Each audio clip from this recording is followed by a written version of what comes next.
Namaste. Welcome to Satsang today.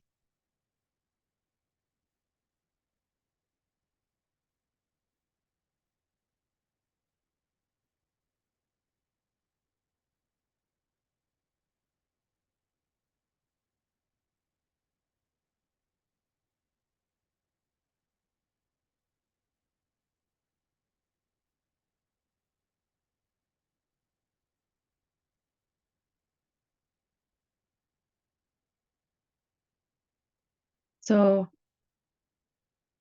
Satsang is a gathering together in truth, for truth, to find out the truth of who we really are.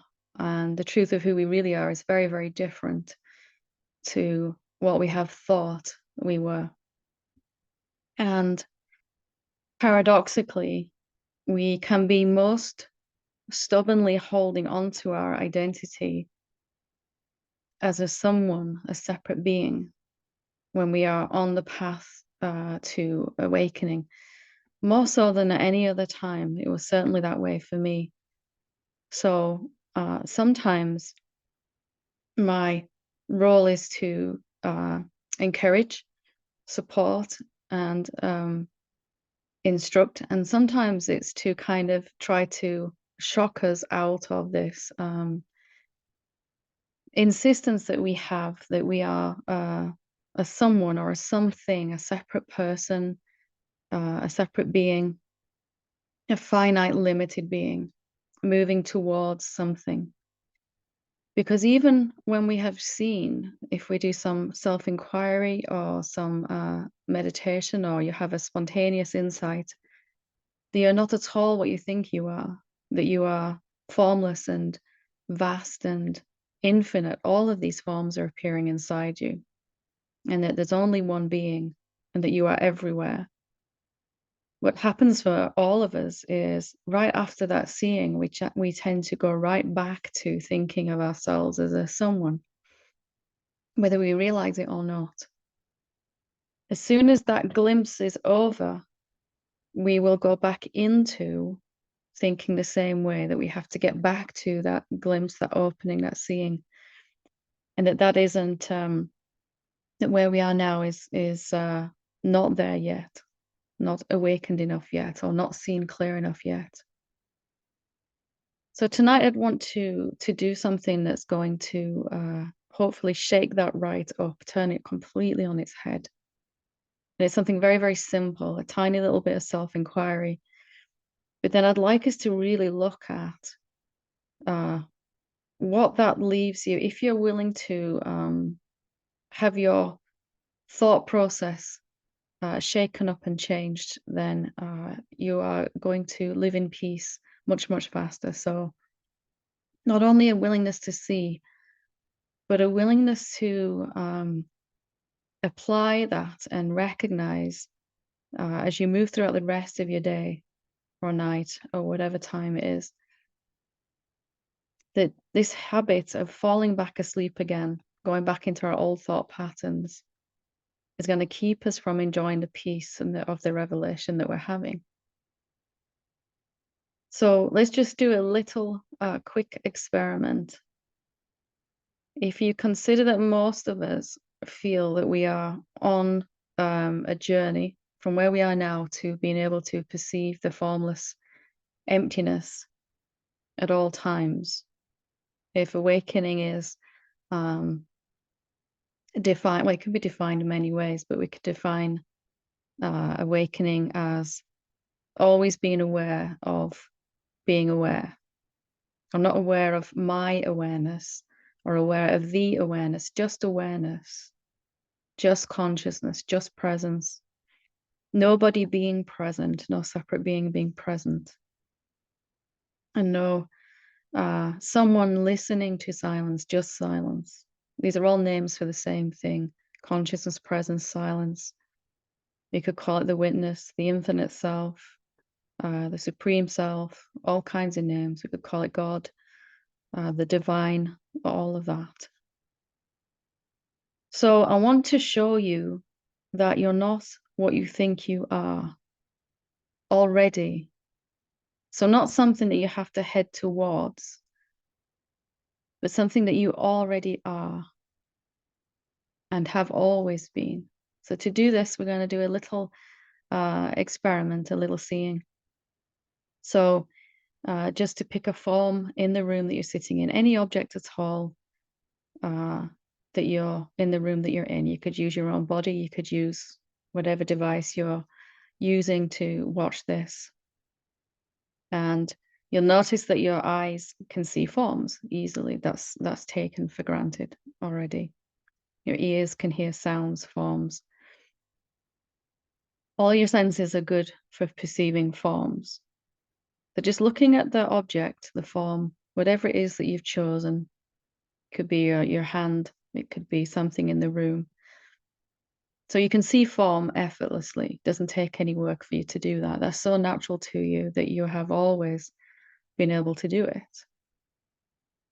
And then looking at the invisible empty space, the emptiness around that object. So if I use my hand as the example, I can see the form of it, and I can see around it the formless empty space. And it might just look like empty space, but right now already you're perceiving both form and formlessness already. So formlessness, can't see it with your eyes, can you? You can see the form with your eyes. But that which is all around it is literally invisible, intangible, inaudible. It's making no sound. You can't hold it in your hand. You can't see it with your eyes. It's invisible. And yet you know it's here. And even if you say, well, if you took all the forms out of I can see the formlessness because of the forms in contrast. But if we took all the forms out of the room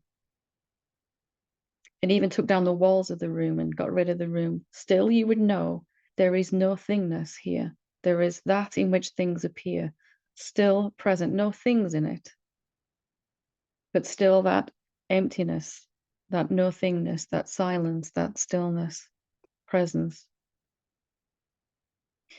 So it may be so immediately obvious that we're overlooking it all the time. This no thingness in which all these things are arising, and we just label it as empty space, unimportant, just necessary. And yet, what if it was the most important part of our experience, and yet we're totally ignoring it? If you look at the emptiness, the empty space of consciousness around my hand, it's utterly still. It's not moving at all. It's silent. It doesn't need or want anything. It's always here. It's outside of time and space. It's not affected by anything. You can't destroy it. It's not suffering. It fits all of those categories that we give the divine self, the infinite self. And yet, how much attention are we actually paying to it? If we could imagine half an hour from the end of this satsang, probably even while you're listening to the questions later, questions and answers, where will your attention be then? Will it be back on the forms, the words, or on that in which they're happening? You don't even have to choose. So while your eyes are looking at the form, your attention, which is separate to your senses, your attention can be on the formless emptiness around the form. So my eyes are looking at my hand, but my attention is on that in which my hand is appearing. You can try it right now. Look at your form, your object, whatever it is, and your physical senses look at the form. But with some other faculty, you're noticing the emptiness. So your senses perceive forms all the time, but you do have a choice where attention goes.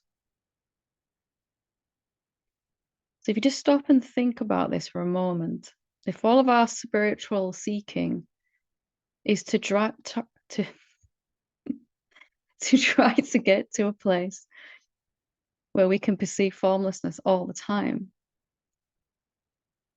Does that make any sense to you now? It's here all the time. Your body's walking around in it constantly. Yeah, because it's always been there. It's the thing that we're least excited about. And we're excited about some idea of what we think formlessness is in the future, that it will come with bliss and peace and lack of suffering and all of that. What if then meditation is simply the habit, we're forming a new habit, that when we look at forms, perceive forms, instead of our attention resting on the form too, as well as our senses, because they're not the same thing, our attention learns to rest on the formlessness. If you want to go a little further with me, you're more than welcome. Can you really be certain that the formlessness stops where the form starts? It really looks like it, doesn't it? It looks like right up until here, there's no thingness, there's emptiness, and then here a form starts. If you really look at it, you can't actually be sure that that's true. All you can say with 100% certainty is that here this is invisible and here this is visible. Here this is intangible, this is tangible. That's all we can be certain of. It's such a popular myth that emptiness stops where the form starts. What if that's not true? Can you stop emptiness? How would you stop it? What could I do to this emptiness of here between my hands to divide it? Is it even between my hands then? Or is it invisible here and visible here, intangible here and tangible here? This is a really different way for human beings to think. But your awakening is going to cost you all of your most precious assumptions, as it did me. And actually, they really weren't that precious. They were causing me a lot of pain. So when I really let go of them and was willing to think differently like this, can you justify carrying on seeking, moving towards some future moment where you're finally able to perceive formlessness now? Can you justify that? Can you really say that there's any difference between you and the Buddha now?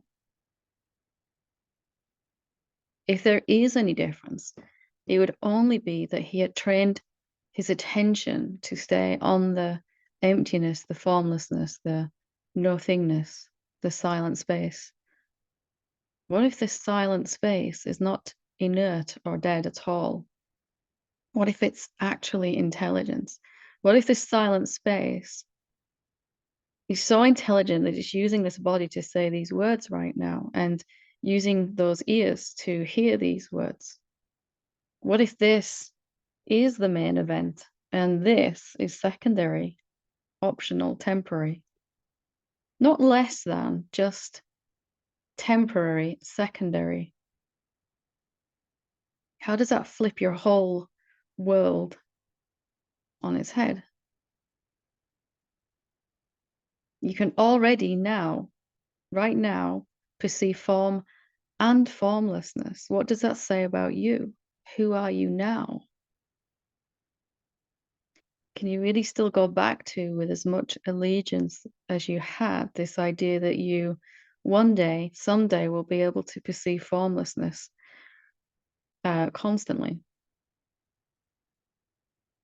Or do we really have to kind of admit that maybe we've always been perceiving it? It's so natural to us that we didn't know until something contrasts against it and someone points it out. Hey, you're already able to perceive emptiness, nothingness. When I realized this, it really stopped the seeking completely in its tracks, because The seeking was to get to some moment where I could finally recognize my emptiness, my spacious nothingness. But we just did it, and we're doing it all the time. We're seeing it all the time, so much so that we kind of block it out. When have you when has your body been alive and there wasn't this emptiness all around it at all times? And is this really a body then? If this nothingness doesn't have any edges, does it stop where the body starts? Is the nothingness absent from where this particular body is sitting, or your particular body? Is this really a body then? Are any forms really forms? So if all this is kind of sounding a bit strange, it's totally okay. Just a willingness to entertain that you might be something very different than what you thought. It's a very popular idea, and all of our seeking and suffering is based on the idea that I can only perceive forms right now, and I have to work up to or practice to be able to perceive formlessness.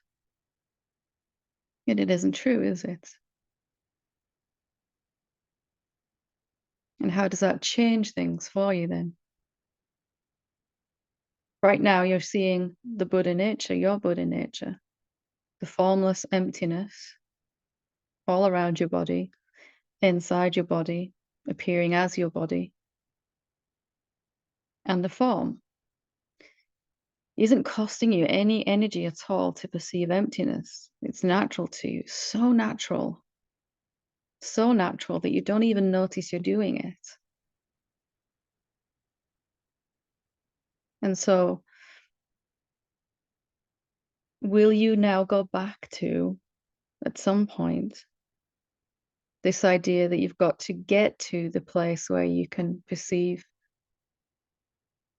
like the Buddha did? Or will it be more important to you now to remember what you're already seeing?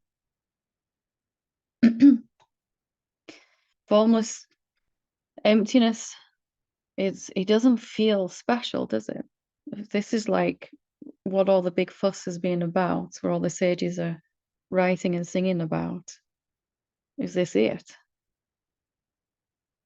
Well, have we ever really experienced it without this kind of contempt that we have for it? And I will use the word contempt because for me, when I first touched upon the realization that I'm always seeing emptiness, consciousness, it was like, oh yeah, I've seen that before. It's boring, it's dull, just necessary stuff for the forms to appear in. It's swept aside very quickly.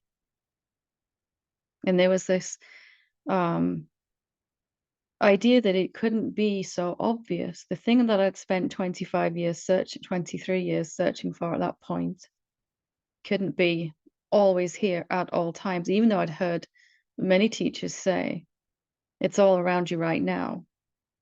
It's present everywhere at all times, can be absent from nowhere.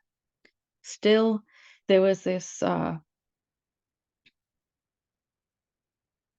don't even know what the word is. There was this even though it wasn't contempt anymore then, but there was a preference to go back to my nice illusion of seeking something because this didn't feel blissful or peaceful. Certainly, there was no love or joy, it was just empty space of consciousness. Well, at first, I just thought it was empty space, insentient. So I had to turn around this habit of moving forward, going back to the illusion of moving forward, and bring that attention to this, to recognize maybe if I wasn't having the same experience as the sages, maybe because I wasn't as open to see what this actually is, that it was some kind of filter on how I was perceiving it that was making me dismiss it. So let's do this right now if you want to. Let's notice the empty consciousness again, but this time with a curiosity, as if you'd never seen it before, because in all honesty, we probably really haven't seen it without our beliefs about it. How many times have we actually walked through a room and not taken that emptiness for granted? We don't even notice it's there. It's like the goldfish swimming around in the bowl looking for water, you know? And we're all doing that until we're not. So what is this?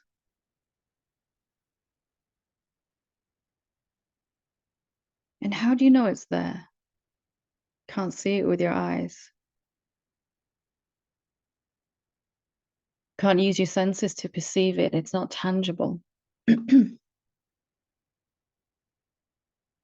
Makes no sound. It has no smell. It's never changing. It's not suffering. It's not thinking.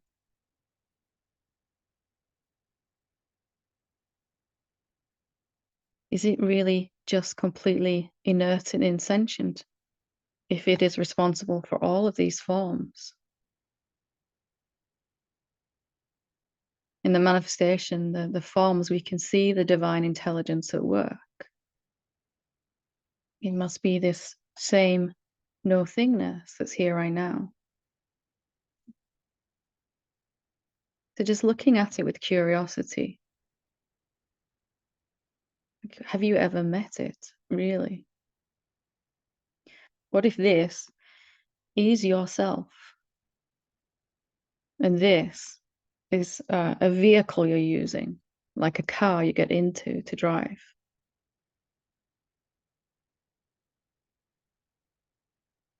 Can you suffer as this? Can you die as this?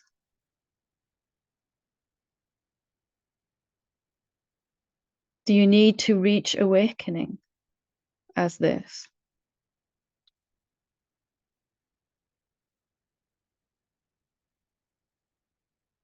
Is there anything lacking in your experience when you notice this?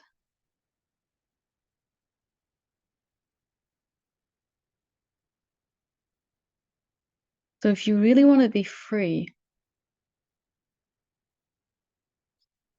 then this is the thing to remember, that you're already that which you are seeking. You're already able to perceive both forms and formlessness.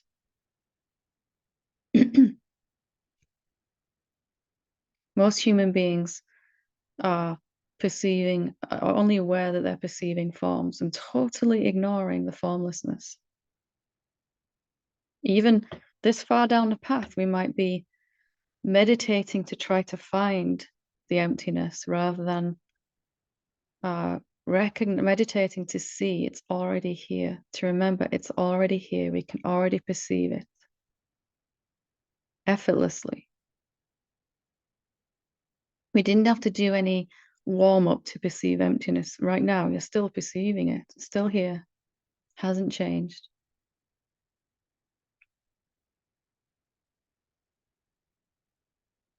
So I hope this has shocked you. I hope this has turned things upside down. And I hope that this has changed how you move through the next hours, days, and weeks of your life, and maybe the rest of your life if it's really hit you. No amount of spiritual practice to try to get somewhere is going to get you any more clear on what you really are than what you're experiencing right now. This invisible mystery that's appearing as all these visible forms. You can't really know anything about it. You can know the way it's appearing as the bodies and the plants and the planets and the buildings and all of that stuff. But you can't really know anything about it. Can't really know anything about you. If you were only the form, you wouldn't be able to perceive formlessness right now. If you were only the body, you wouldn't be able to see the emptiness right now. The senses perceive forms, vibrations, but you can already also perceive formlessness. Who are you then? You ever thought about yourself this way?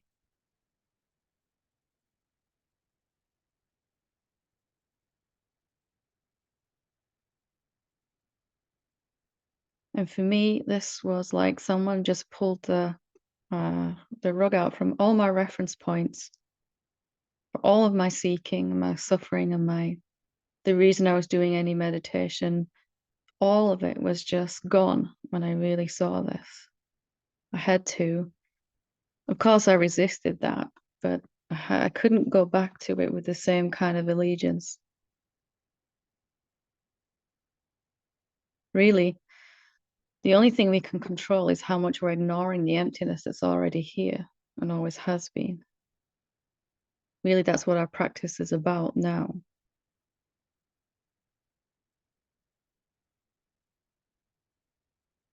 So, with consistent practice, attention can stay on the emptiness even while your eyes are on the somethingness. Attention can stay on the silence even while your ears are listening to the sounds. Attention can stay on the stillness while your uh, senses are noticing the movement or while thoughts are moving. Can you imagine how it'd feel if you'd lost the capacity to pay attention to a thought? That your attention could only just sit like this, could never look at something. It would just, your eyes could look at something because obviously you need to drive and to move around and all of that. But your attention was just like this habit that we're forming in meditation. If all that ever happened when a thought appeared is that a thought appeared and it moved through and it went, and you couldn't follow it even, you had to just, it just appeared and moved like a cloud through the sky. So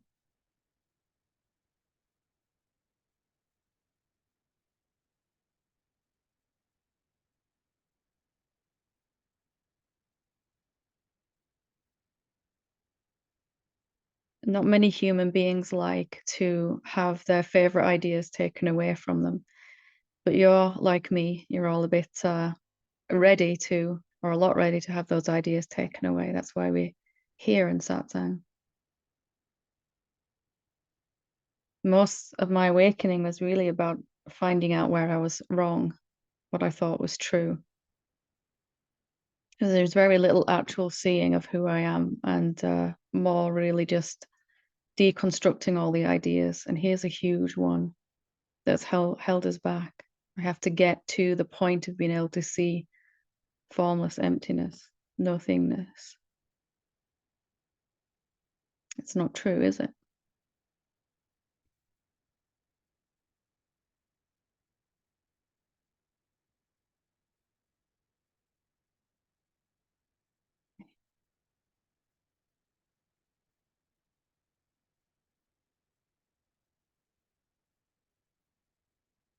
So I will read a couple of questions that have been sent in. I'll take up to 4 questions online as well. If you have a question or something you want to share or need help with, feel free to raise your hand. And I'll come to you in a moment. This one says, hi Helen, yesterday an old friend reconnected with me. With as much awareness I had during the conversation, I realized that not much energy was flowing through me.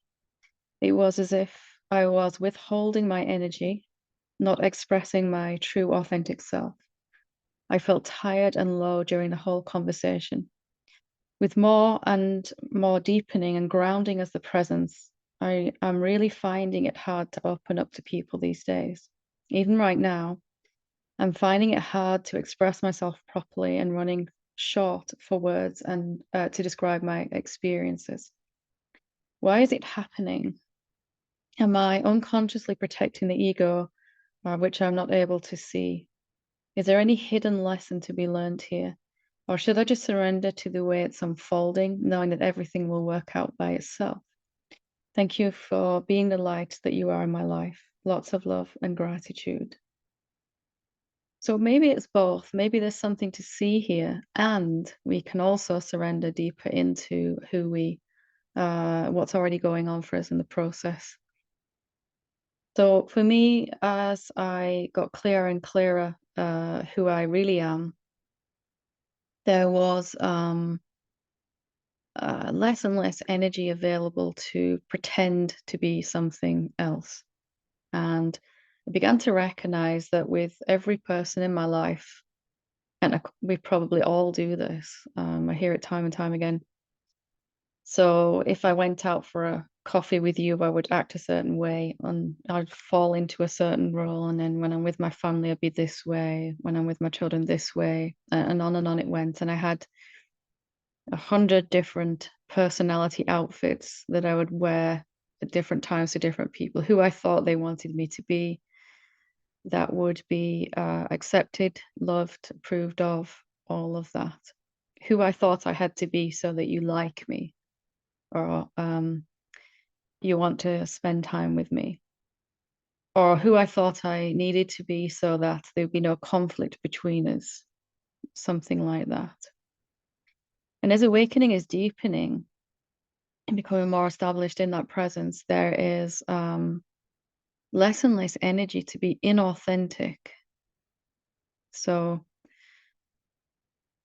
if you look at how you were feeling when you wrote this, were you trying to achieve something with it, or was it just kind of expressing itself?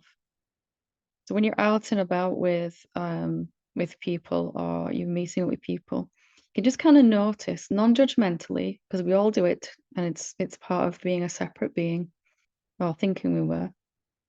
Who am I? How am I bending myself into a shape for this person? And they might be totally unaware, and of course they're probably doing it with us as well. They're being who they think we want them to be. But the fuel for that has been cut, hasn't it? It's running out of, there's less and less energy to do that. It costs more and more to be inauthentic when you're becoming or living more as that effortless presence, that which just is. So trusting that everything will work itself out, as you said, but also just noticing, and then you can kind of step back. You know, some people, if I'm really funny and make them laugh, they seem to relax more. Or, you know, if I don't push for what I want and need, then there'll be less conflict and we'll get along much better.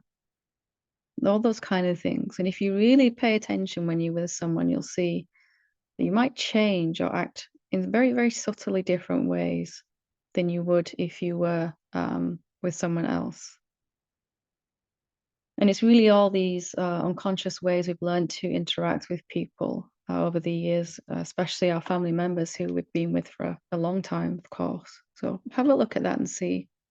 And when you see them, just letting them, just watching it, not trying to change it, and just gently asking, what's it like to be authentic here? What is that? And that won't be an answer that happens here, although it might, but it'll be an unfolding, discovering as you go.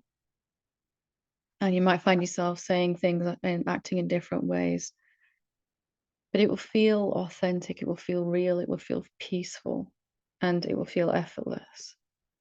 So I'll answer one more and then I'll come to the hands that are up.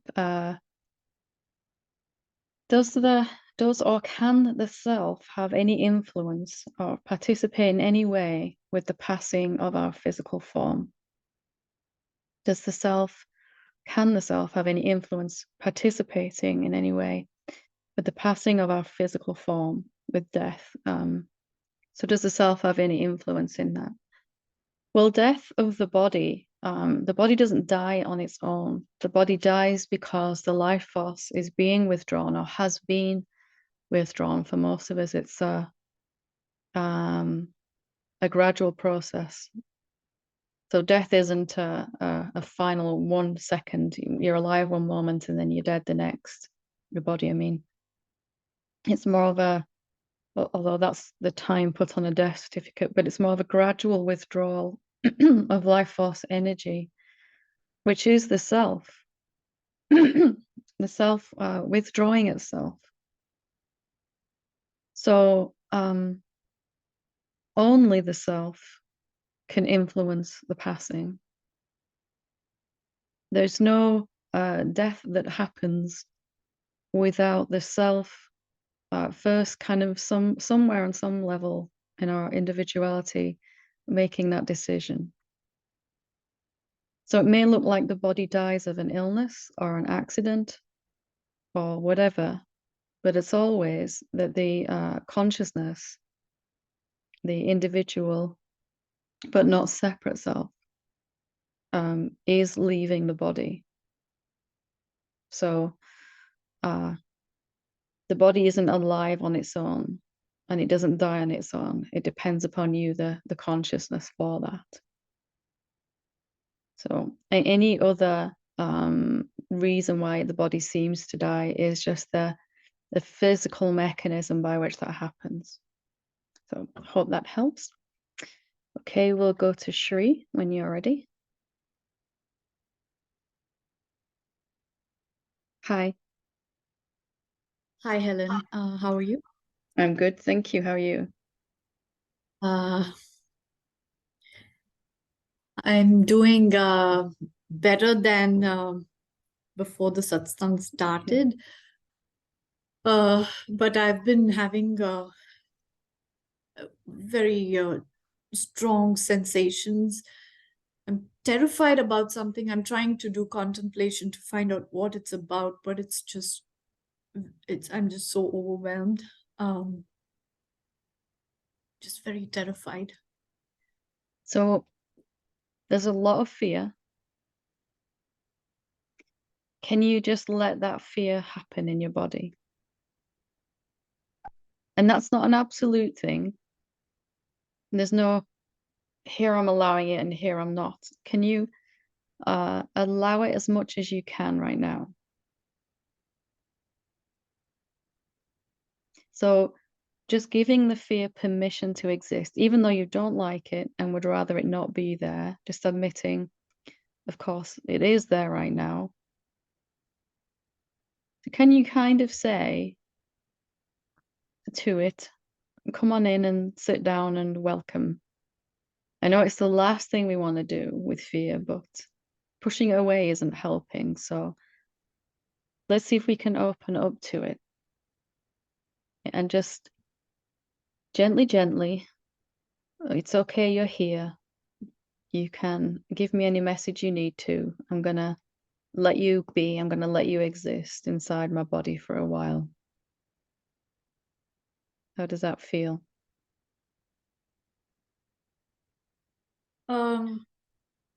I've been trying to do that since for a while now, but uh, maybe unconsciously I'm blocking it because I am suffering. So I'm like, what is allowing? I'm thinking and What's I'm allowing it, but what's the evidence that you're suffering? I know that's a weird question. I'm very restless. I'm not able to focus on work. I'm feeling deep sadness. Um, Is that and enough the evidence that you're suffering, though? There's sadness, there's restlessness, there's fear. Are you suffering?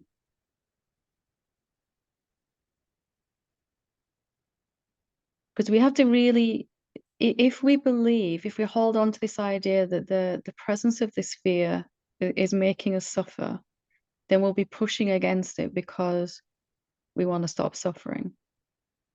But suffering is not the same as having some kind of emotion going on. So we can be at peace and also scared.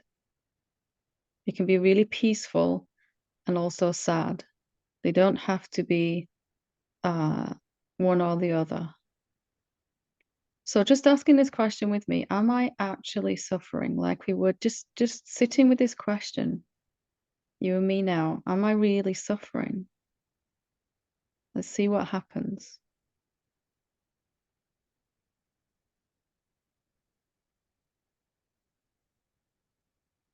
Sensations. There's sensations, yeah?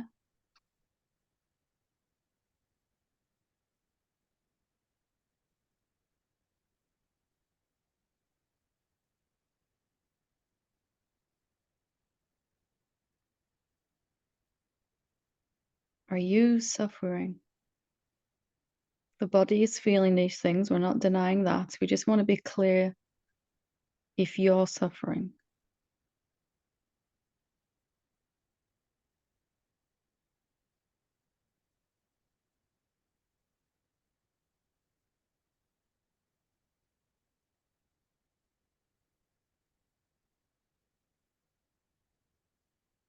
And here's some external noise.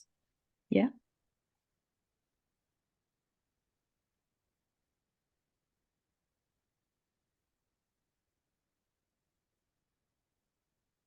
Feel a lot of energy in my body. Yep, a lot of energy moving.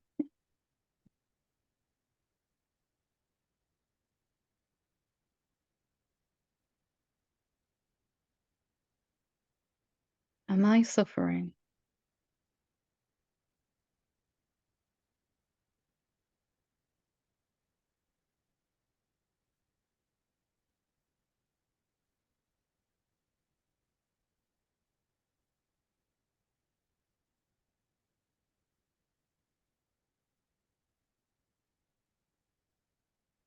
My breath is going slower. Yeah. You're doing really well. Let's stay with this question.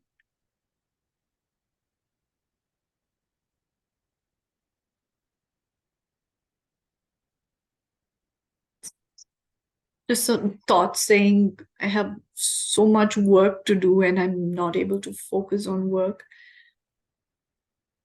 They're just thoughts, yeah? Let's go back to the question, am I suffering?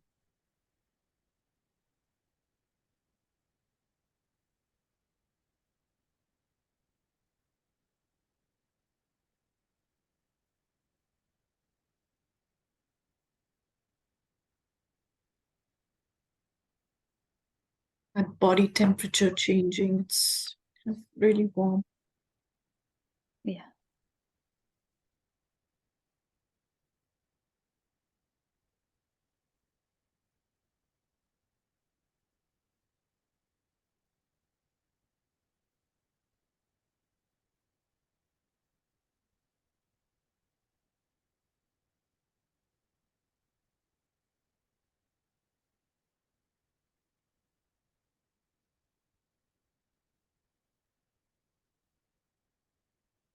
Am I actually suffering?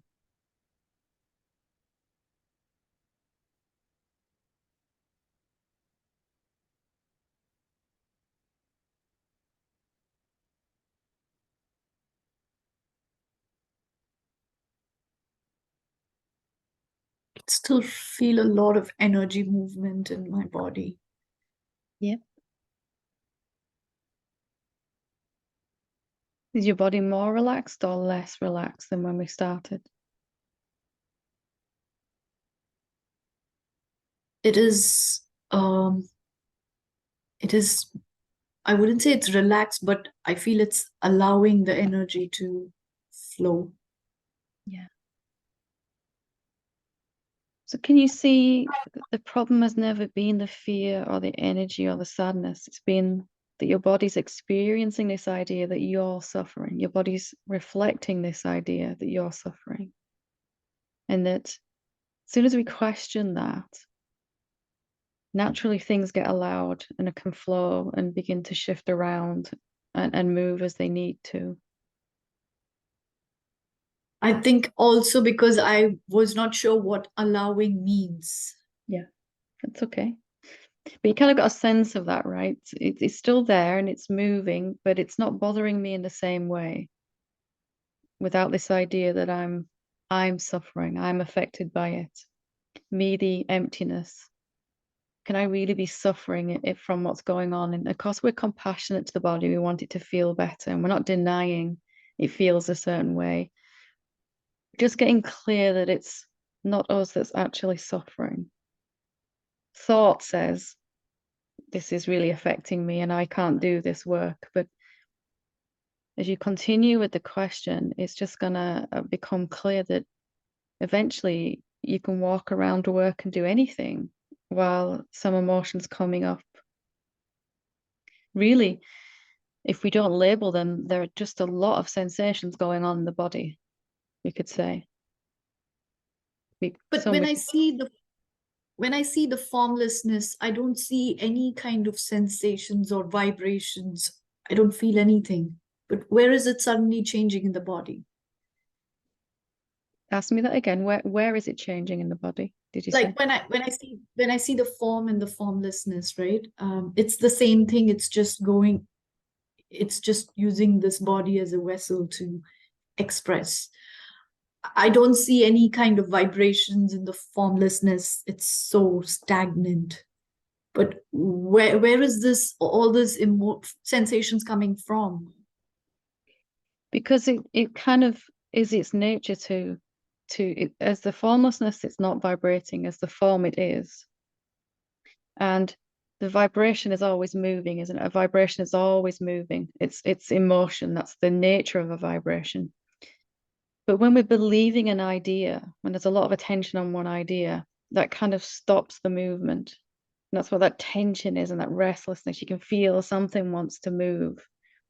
So the moment that we begin to question that idea, am I suffering? It can begin to, it's like using analogy before of holding a ball, a big beach ball under the water. It takes a lot of energy. So the moment you stop doing that, it can begin to move again. Resistance is causing. Yeah. It's is totally still, no vibration at all as the emptiness. And then when it's when it appears as a form, it's constantly in motion. Emotion is energy in motion. Yeah, and all sensations are the energy is always moving through the system. We only notice it when it gets stuck somewhere and it feels bad because it wants to move. It's very dynamic.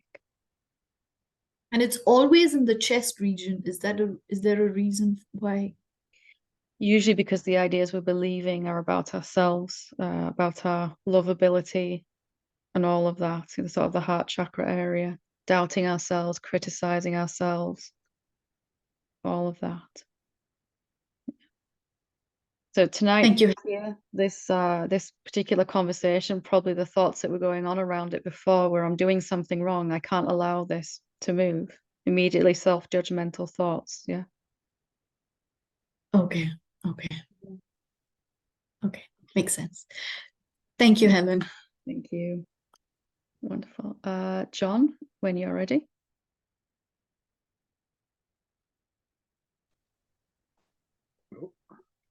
Hi, John.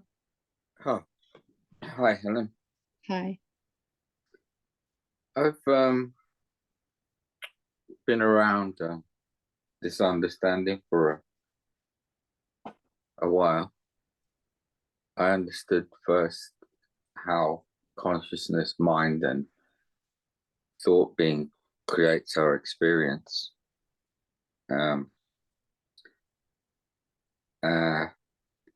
And I've suffered a lot of fear and anxiety all my life since child.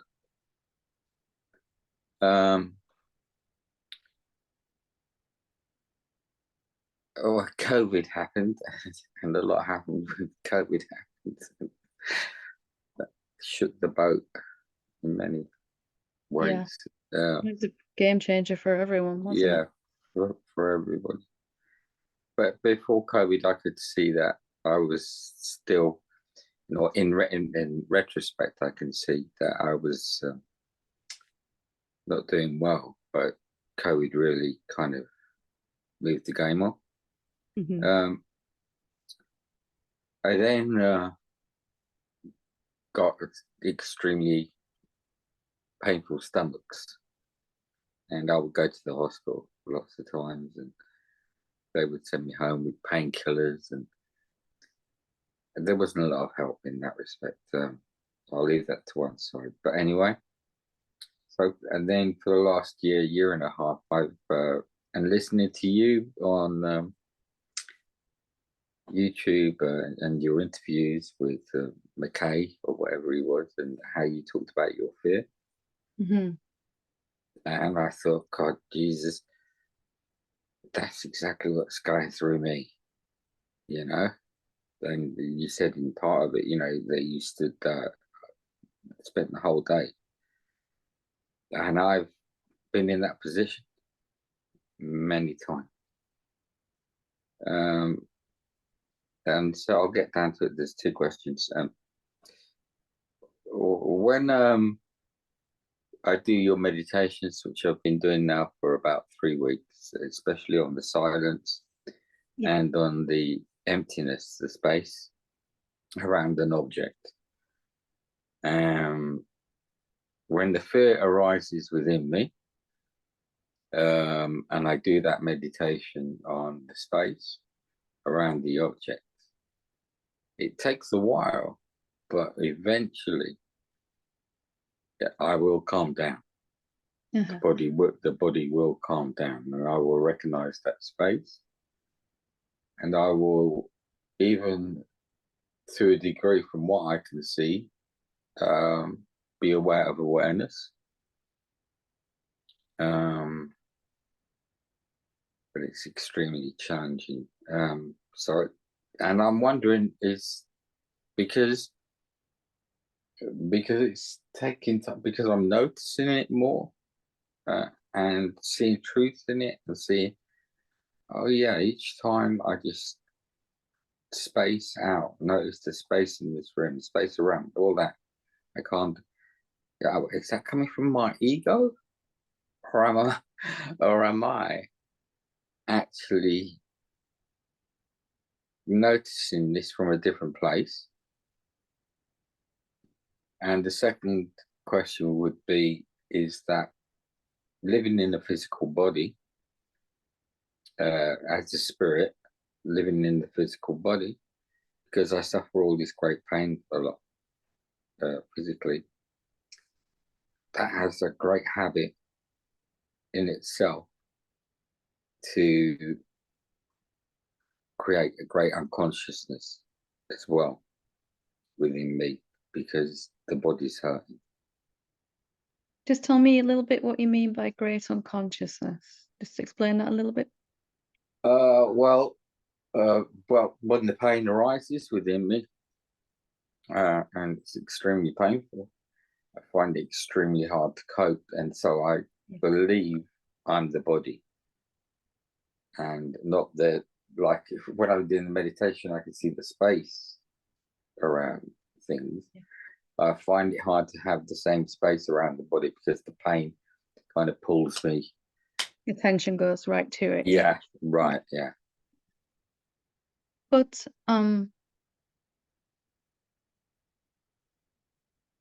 when the body's in pain, attention goes to that pain, as you said. Yeah. But you're still seeing that, aren't you? Yeah. So you haven't gone unconscious. You're still conscious of the fact attention is looking at the pain. Mm-hmm. Just like later, when the pain's gone, you'll be conscious of the fact that attention is looking at the consciousness or the awareness again. Mm-hmm. So you are so awesome that you can even see where attention is going. Mm-hmm. And you're always able to tell me where attention is.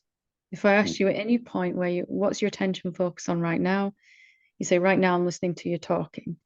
Mm-hmm. Maybe later, okay, now my attention's on the TV, whatever's on the TV.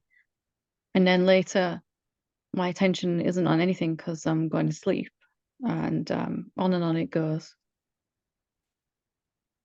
So you can't go unconscious. You're always aware of where Yeah. attention is. What you're calling unconsciousness is when attention looks at the pain or some phenomenon, right? Right. That doesn't mean you're failing. That just means attention's gone to the pain. Hmm. It's a big difference, a huge difference. And you can allow attention to go to the pain because you can't stop it. It's going to go there. Mhm. But you can notice that you're noticing that. Mhm.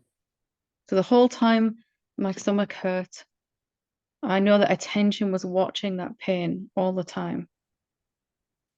So you're still there as the consciousness, as the awareness, all that time. And that's what the awakening is to come to see I'm always watching. And sometimes I'm watching attention go to a form or a sensation or a pain or a thought. And sometimes I'm watching attention come back and look at me, the self, the consciousness. But either way, you're always watching, you're always aware. Your job Yeah. is to make the Well, attention stay in one place all the time. That's not your job.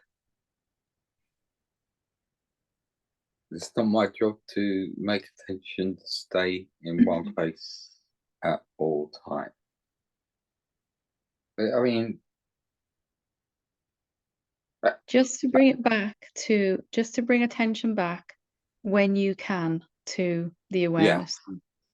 If yeah, you can't, because a thought has the ability to take yeah. us straight out of, or whatever. Thoughts always in Yeah. movement. So there's plenty of things that's going to pull attention away from awareness, stillness, thoughts, physical pain, as you said. And that's just going to happen, right? If you're going to say, okay, sometimes, maybe even for the whole day, my attention will be on the pain if it's really bad. And then the meditation is really only to bring attention back to the infinite self when you can. Because that's the only choice you have, isn't it, in that moment? Yeah, and when I do that, as we first started speaking, when I noticed the space Hmm. and become that space, the awareness, aware of awareness, the pain decreases.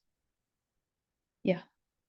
You know, So the pain is actually a reflection of the idea that I've got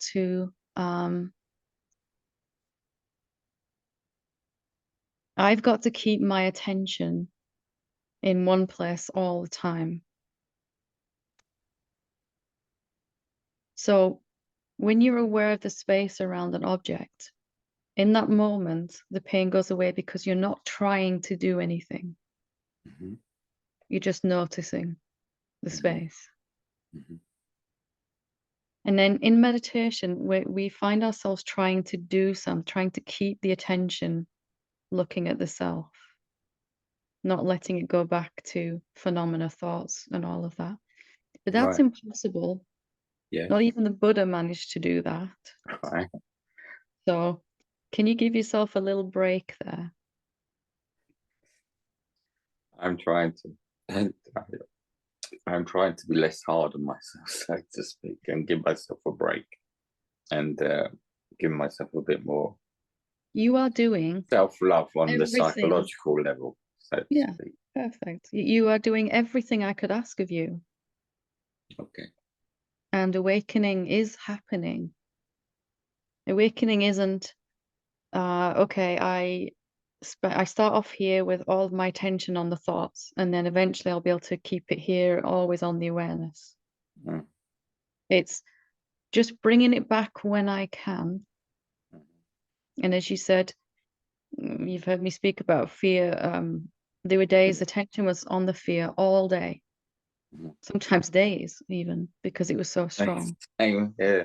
Yeah, which is why I got attracted to you as well. Yeah.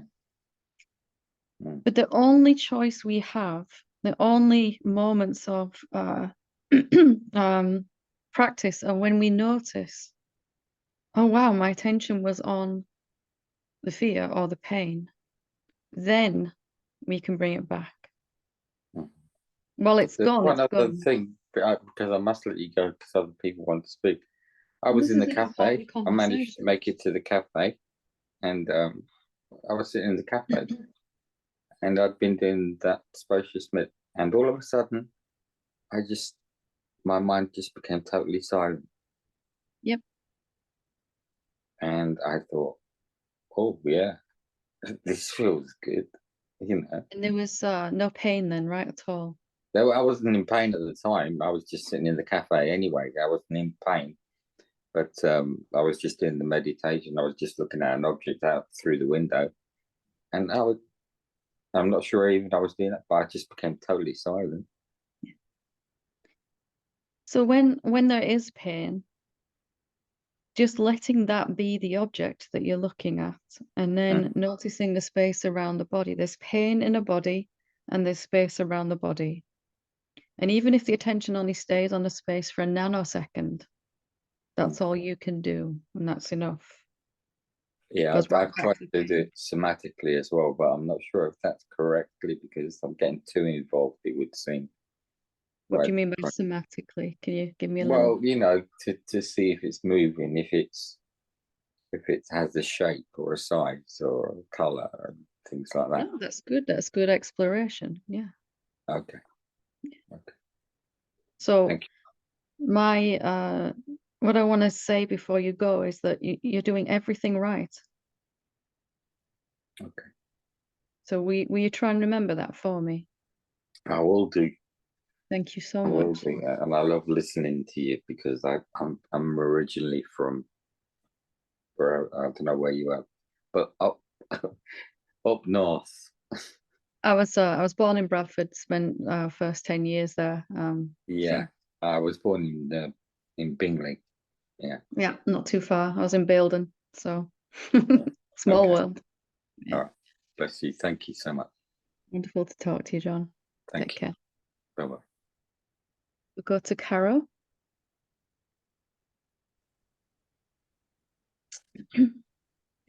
Hello, Helen. Hi.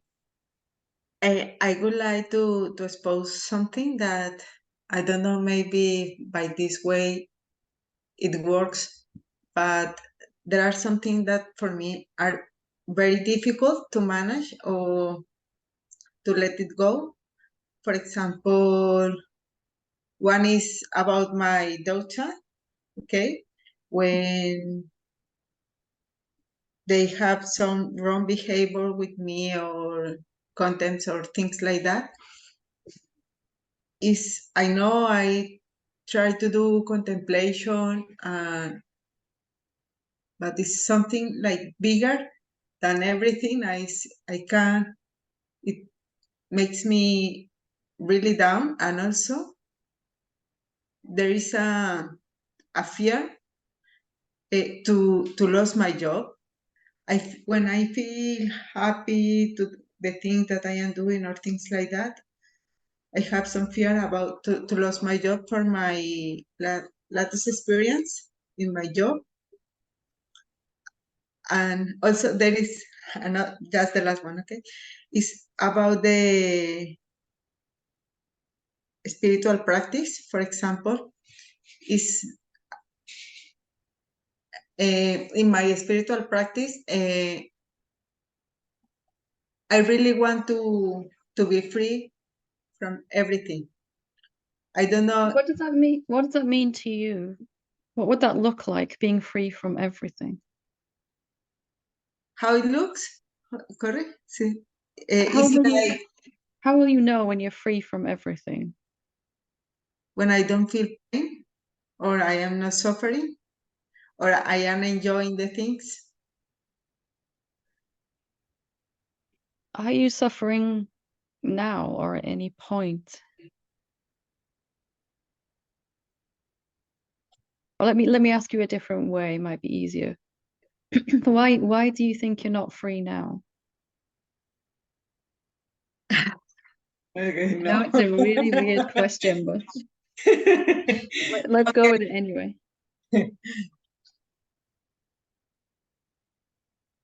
I always free, but I can't live like free.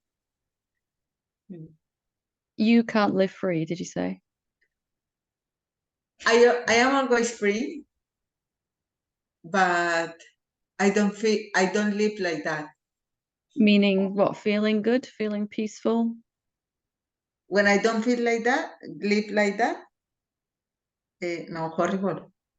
So freedom is, just so I'm clear, freedom is being peaceful, being happy. Am I right? Without time, and for me is most important, peaceful.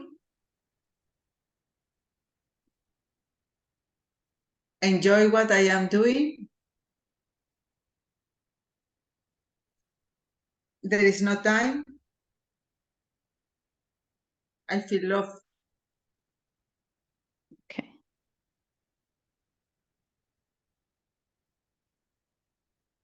Can you feel peace and love and enjoy what you're doing if you're sure you're not free?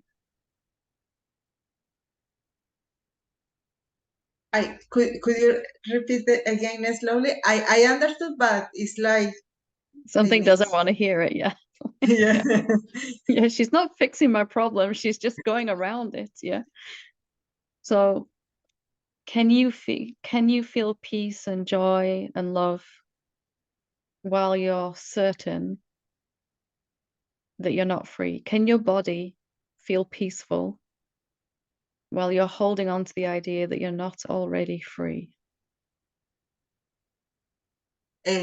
I can. It is always like that, but it's like it's very, very small, and the other is like very big, and you see like peanut, nothing. Very small, like So wouldn't freedom be, could we define it even simpler, awakening, freedom, whatever we want to call it, and say, I'm free no matter what the body is feeling? Are you only free when the body feels good? it's something that feel here in my heart. This is the biggest wish that I have, For to freedom. feel that. Yes. So give me any evidence you can that you're not free right now, that you're not already the awareness right now and always have been. Can you give me any evidence at all? What evidence can you give me that you're different to me?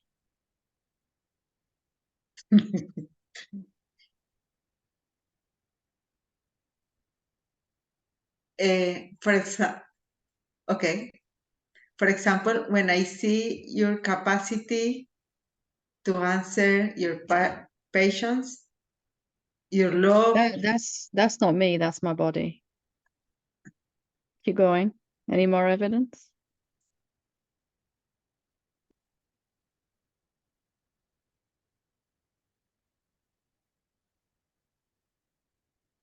Okay, maybe there is no you or me, but I want to feel this.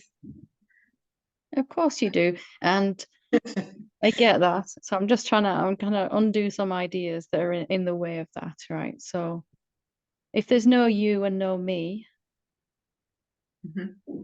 then we're the same one, right? You and me are the same. Okay, yes, but for sure you don't feel what I am feeling. I Ah, do you in don't. I do in that body. And you feel what I'm feeling in this body. No, no, no. I see you, and I see the love, and I see me. I see atrasto. So if you and I are the same being, we could admit that our bodies are feeling different things. Same being, but two bodies, one of them feels differently to the other body. One body feels peaceful and loving. The other body feels not so much joy and whatever, right? So one being, two bodies. Where is the difference there then? So the being is the same. There's two bodies. There must be something in the middle of the being and the bodies that's getting in the way. The manifestation. A belief or something. So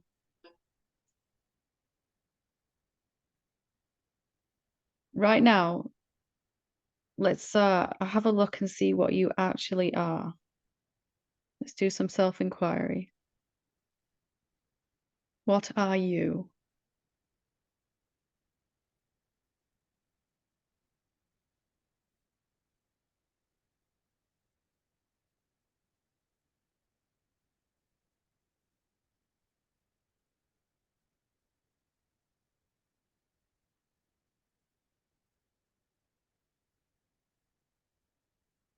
I can only see a space and silence. Is that space and silence? Is it a thing or not a thing? No, it's not a thing. Good. So can any thought or experience or emotion or sensation tell you anything about this silent space? Can any phenomenon at all tell you anything about you, the silent space?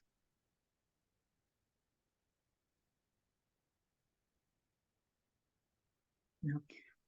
So you can't reference then phenomena to decide whether you're free.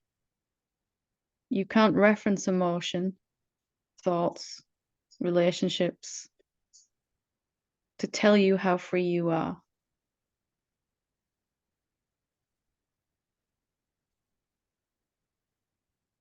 You are always free as the silent spaciousness, aren't you? Always.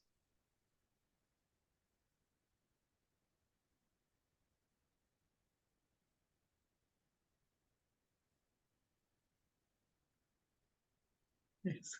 And when you stop referencing your life, that relationship isn't working. This emotion is evidence that I'm not free. This phenomenon over here, these thoughts, that lack of money, that illness, that whatever, it can't tell you anything about how you're doing. And when we stop referencing forms and phenomena to tell us about ourselves, then the form will feel really good all the time, the body. Because we do self-inquiry, I'm free right now. Oh, but wait, look at my bank account. I'm obviously not free. Or look at my relationship with my kids. I'm obviously not free. Look, I've got more work to do. Yeah. And we all get stuck in that trap.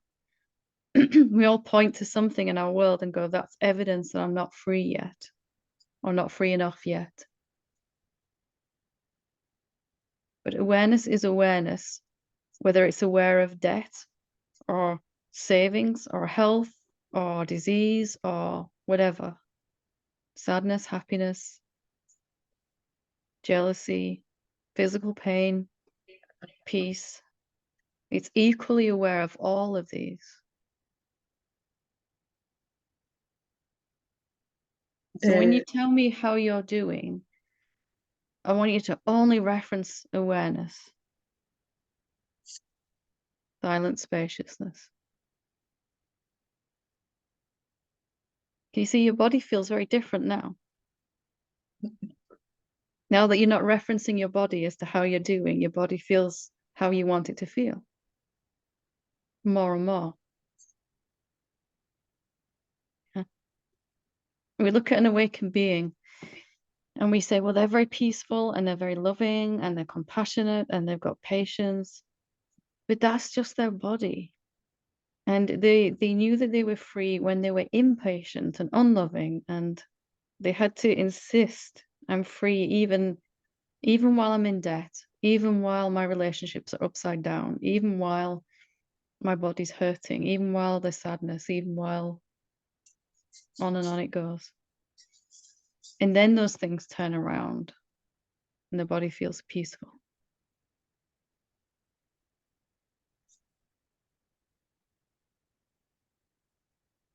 You can't reference forms and phenomena to tell you how you're doing. You're not a form. You're not a phenomenon. It's like the sky asking the clouds, how am I doing? Am I the sky? What do you guys think? And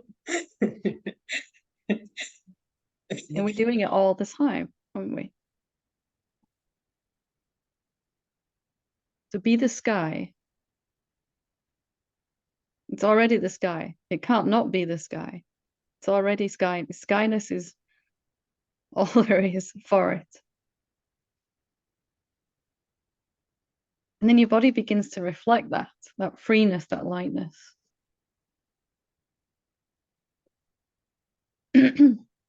You also, there is something that happened. For example, I put everything to be like that. Like now, you know, I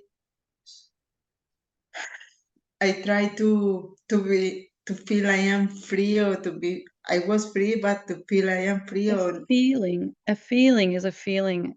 It's a phenomenon. Sometimes you'll feel free, sometimes you'll feel bound, but you're still actually free.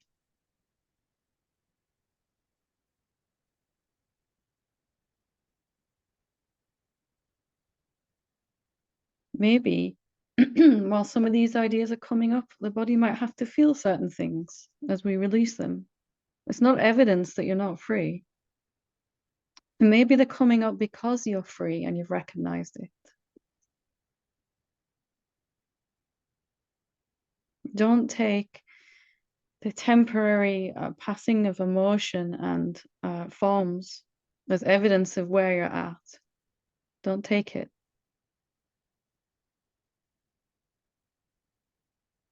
Okay? Okay, thank you. Good. Thank you. Okay. We will leave it there for today. Thank you so much for joining me in this satsang. Thank you. Namaste.